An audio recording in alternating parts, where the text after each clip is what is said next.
सुरुवातीला बातम्या बळीराजा हवालदिल झाला आणि त्यामुळे सरकार बांधावर पोहोचलं या संदर्भातल्या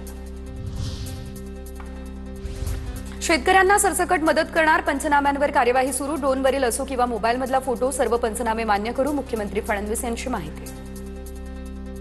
पंचनामे जे आहेत ते जेवढे आमच्याकडे येतात त्याच्यावर आम्ही कारवाई चालू केली आहे। बाकी आम्ही सांगितलं जिथे करणं शक्य नसेल तिथे नुसतं ड्रोनने देखील पंचनामा केला तरी चालेल। ड्रोनचा पंचनामाही आम्ही मान्य करून घेऊ। मदत करताना 65 मिमी पावसाची अट ठेवणार नाही, चिंता करू नका अजित पवार यांचं शेतकऱ्यांना आश्वासन। अडचणीच्या काळामध्ये नियमांवरती फार बोट ठेवू नका अजितदादांच्या अधिकाऱ्यांना या सूचना। कालच्या कॅबिनेटमध्ये आताच्या अडचणीच्या काळामध्ये कुणी फार नियमावर बोट ठेवण्याचं कारण नाही। कृषी मंत्री भरणे यांच्याकडून छत्रपती संभाजीनगरमध्ये नुकसानीची पाहणी, अधिकारी पंचनामे करत नाही, शेतकऱ्यांनी वाचला तक्रारींचा पाढा, हेक्टरी 50,000च्या मदतीची मागणी।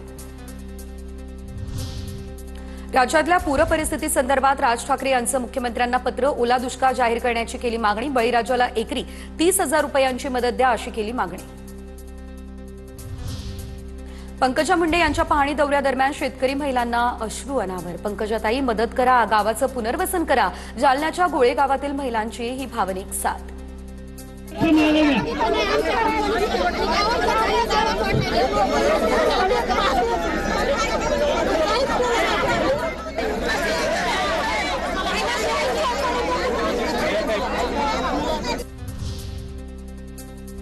उपमुख्यमंत्री अजित पवार यांच्याकडून सोलापूरमध्ये नुकसानीची पाहणी, तात्काळ पंचनामे करून अहवाल द्या, नुकसानग्रस्त ग्रामस्थांसाठी जेवणाची व्यवस्था करा।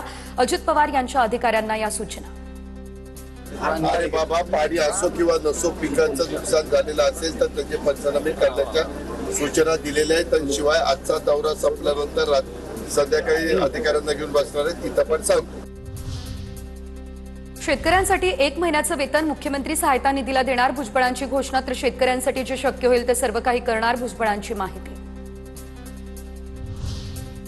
राज्यभरात झालेल्या पावसाच्या थैमानामुळे 14 जणांचा मृत्यू, बीड, धाराशिव, पश्चिम महाराष्ट्र यासह मराठवाड्यामध्ये अतिवृष्टीचा फटका, 100हून अधिक जनावरं दगावली।